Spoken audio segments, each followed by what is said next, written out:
안녕하세요. 중국 까발리는 남자 중까남 황현철입니다. 최근 시진핑의 장기 집권 명분과 이를 뒷받침할 이론이 담긴 역사 결의가 발표되어 국내적으로 관심이 쏠리고 있습니다.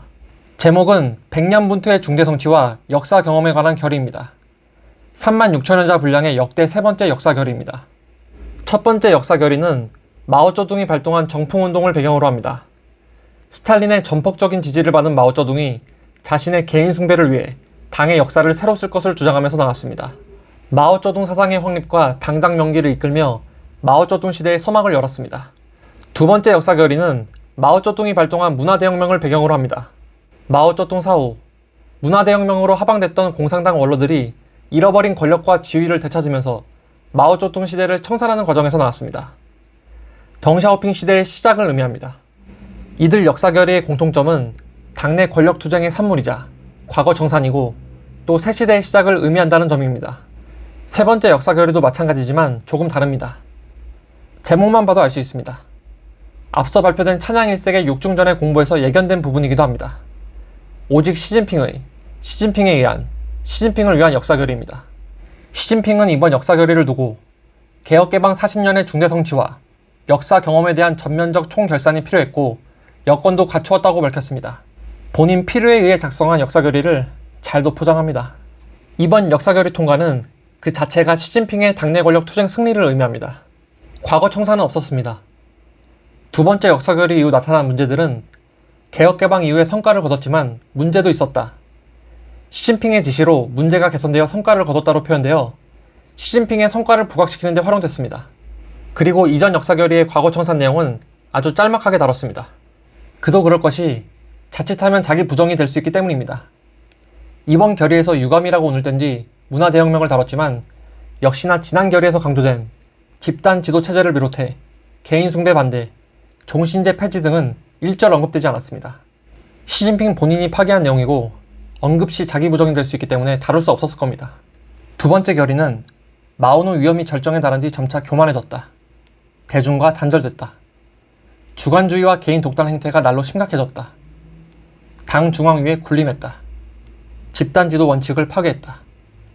중국 통치제도와 개인 숭배 관습은 마오의 착오를 억제하지 못하게 했다. 결과적으로 문화대혁명을 낳았다고 지적했습니다. 위험이 절정에 달한 부분만 제외하면 모두 시진핑에 해당하는 내용입니다. 개인적으로 시진핑은 이 부분을 어떻게 해석할지 정말 궁금합니다. 올해로 집권 9년차지만 본격적인 시진핑 시대 이제 막 시작됐습니다. 지금부터 시진핑에 의한 시진핑을 위한 역사 결의 핵심 내용 함께 살펴보겠습니다. 이번 역사 결의는 서론, 본론, 결론으로 구성됐습니다. 가장 중요한 핵심은 서론에서 이미 나왔습니다. 결의는 서론에서 100년 분투의 중대 성취와 역사 경험을 총결산하는 것은, 그러니까 이번 역사 결의는 시진핑 동지의 당 중앙 핵심, 당 핵심 지위와 더불어 당 중앙 권위와 집중 통일 영도를 결연히 수호하는 것이라고 밝혔습니다. 참고로 여기서 시진핑 동지의 당 중앙 핵심, 당 핵심 지위, 그리고 당 중앙 권위와 집중 통일 영도는 량거 웨이후를 말합니다. 량거 웨이후는 시진핑이 이끄는 공산당의 최우선 과제로 꼽힙니다. 이번 결의에서 3번이나 강조됐습니다. 이어 서론의 마지막 한 줄은 첫 번째, 두 번째 역사 결의의 기본 논조와 결론은 여전히 가치 있다로 끝납니다. 진정성은 없어 보입니다. 본론을 보겠습니다. 1장 신민주주의 혁명의 위대한 승리 쟁취. 당시 공산당이 어떠한 어려움을 헤쳐왔고 어떠한 성과를 냈는지 떠들고 있습니다. 우리에게 중요한 내용이 아니니 패스하겠습니다. 2장에서는 제가 앞에서 언급했던 문혁과 대학진 운동이 언급됩니다. 결의는 마오쩌둥 동지의 완전한 오판과 착오로 이러한 일들이 발생했다. 특히 문혁 10년은 신중국 성립 이후 중국의 가장 심각한 좌절과 손실을 가져왔다면서 문혁을 재난이라고 표현했습니다. 그렇지만 전반적으로 보면 마오쩌둥은 과보다 공을 훨씬 높게 평가했습니다. 3장에서는 덩샤오핑, 장쩌민, 후진타오 집권기가 짧게 다뤄집니다. 이를 두고 국내의 언론은 덩샤오핑 격하라는 표현까지 썼는데요. 저는 그렇게 보지 않습니다. 이번 결의는 다시 말씀드리지만 시진핑에 의한 시진핑을 위한 역사 결의입니다. 시진핑이 주인공이고 나머지는 다 조연입니다. 덩샤오핑 언급이 적다, 분량이 적다고 지적하시는 분들은 전문을 다 읽어보지 않았을 겁니다. 결의는 중화민족이 일어서서 부유해지는 위대한 도약을 이끌었다 등으로 개혁개방의 성과를 충분히 언급했고 여러 번 강조했습니다. 격하로 보기에는 무리가 있다고 봅니다. 덩샤오핑 언급이 적었던 이유는 굳이 조연을 치켜 세울 필요가 없었고 대비되는 이미지 탓이라고 봅니다. 시진핑은 그동안 자기 권력을 위해 덩샤오핑 시기에 만들어진 여러 관습을 파괴하면서 관습 파괴자의 모습을 보여왔습니다. 반면 마오쩌둥은 언급 횟수가 많았습니다. 마오쩌둥은 중국에서 신격화된 인물입니다. 시진핑 1인 독재 강화로 두 사람의 이미지가 겹쳐지고 있습니다. 시진핑 입장에선 여러모로 활용 가치가 있습니다. 다음으로 중국 특색 사회주의 신시대 열다에서는 시진핑에 대한 찬양이 본격적으로 시작됩니다. 여기서도 양구 외후가 강조됩니다. 아울러 시진핑 동지의 당 중앙 핵심, 당의 핵심 지위 등은 중화민족의 위대한 부흥 역사 추진에 결정적인 의의가 있다면서 13개 주제로 시진핑의 성과를 부각합니다. 13개 주제에 관한 내용, 앞에서 잠깐 말씀드렸는데요. 핵심은 개혁개방 이후 성과를 거뒀지만 문제점이 있었다. 시진핑 지시에 따라 문제가 개선되면서 성과를 거뒀다로 정리됩니다. 문장 구조가 다 똑같습니다. 헛소리를 너무 길게 써서 읽는데 굉장한 인내심이 필요했습니다. 핵심적인 부분만 보겠습니다. 첫 번째 주제 보겠습니다. 결의는 당 전체는 당 중앙과 사상, 행동뿐 아니라 정치적인 입장, 방향, 원칙, 노선 등이 모두 고도의 일치를 유지해야 한다고 말했습니다. 시진핑 집권 이후 당 중앙은 실질적으로 시진핑을 의미한다고 봐야 합니다. 시진핑을 무조건 따르라는 말입니다. 그러면서 18차 당대회, 즉 시진핑 집권 이후 당 중앙의 건의와 집중 통일 영도는 강한 보장을 받았다고 했습니다. 이어 다음 주제에서는 당의 장기 집권의 가장 큰 위협은 부패라면서 부패 안건을 주시하고 있다. 당내 이익 집단 형성을 막고 쪼우용캉 등의 심각한 기율법 위반을 처리했다고 지적했습니다. 또한 반부패 투쟁의 압도적 승리와 전면적인 공고화로 당의 혁명성이 더욱 강해졌다고 밝혔습니다. 여기서 문제는 우리나라로 치면 과장급인 처장급 간부 이상은 대부분이 부패했고 반부패 투쟁은 반대파를 겨냥한 선택적 투쟁이라는 점입니다. 그리고 결의는 7번째 소주제인 문화건설에서 당은 이데올로기 영역에서 당의 영도 약화 문제 해결에 애쓰고 있다며 특히 인터넷을 넘지 못하면 장기 집권도 할 수 없다. 당은 이데올로기 투쟁의 주요 무대이자 전장터인 인터넷을 매우 중시하고 있다고 말했습니다. 그러면서 인터넷 영도와 관리체제를 완비하고 법에 의한 인터넷 관리를 고수하며 깨끗한 인터넷 공간 조성을 중시한다고 밝혔습니다. 인터넷을 넘지 못하면 장기 집권도 할 수 없다는 편에서 절박함이 느껴집니다.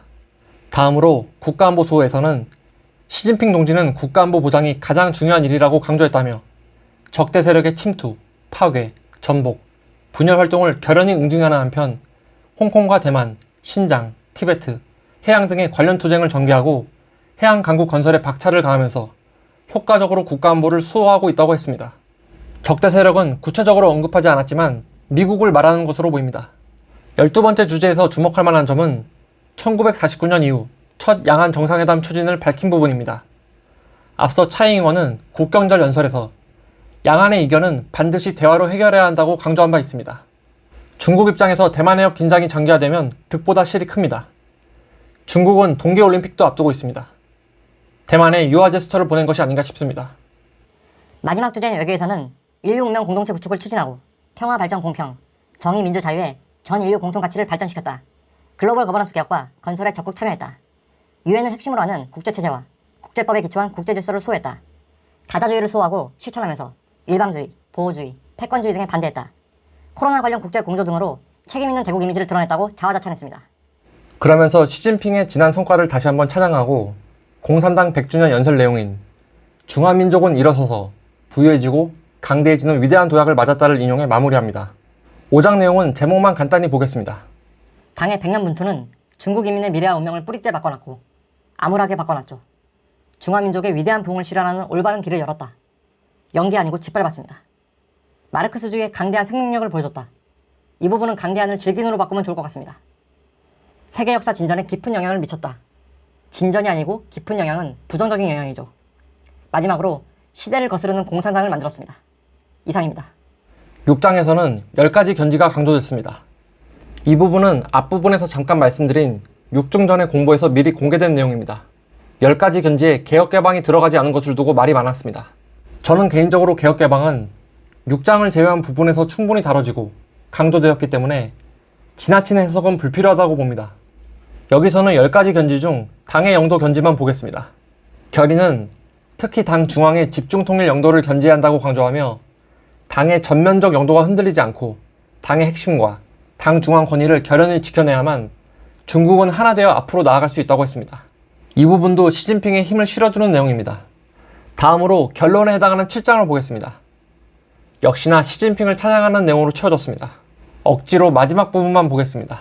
결의는 당 중앙은 모두가 시진핑을 핵심으로 하는 당 중앙과 더욱 단결해 두 번째 백년 목표와 중화민족의 위대한 부흥인 중국몽 실현을 위해 노력할 것을 호소한다고 밝혔습니다. 중국의 두 개 백년 목표 간단히 보시고 넘어가겠습니다. 정리하겠습니다. 이번 역사 결의로 시진핑의 장기 집권은 확실해졌습니다. 세 번째 연임이나 후계자는 의미 없습니다. 시진핑은 종신 집권을 노릴 겁니다. 이를 위해 시진핑은 계속해서 첨단 기술을 활용한 빅브라더 구현에 공을 들일 것으로 보입니다.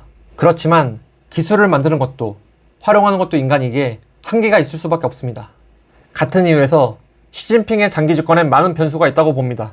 예전에 시진핑의 종신 집권은 중국 공산당이 망당으로 가는 길이 될 것이라고 말씀드렸습니다. 네 번째 역사 결의가 나온다면 시진핑과 시진핑 시대를 어떻게 평가할지 정말 궁금합니다. 오늘 영상은 여기까지 하겠습니다. 내용이 유익하셨다면 구독과 좋아요 부탁드립니다. 감사합니다.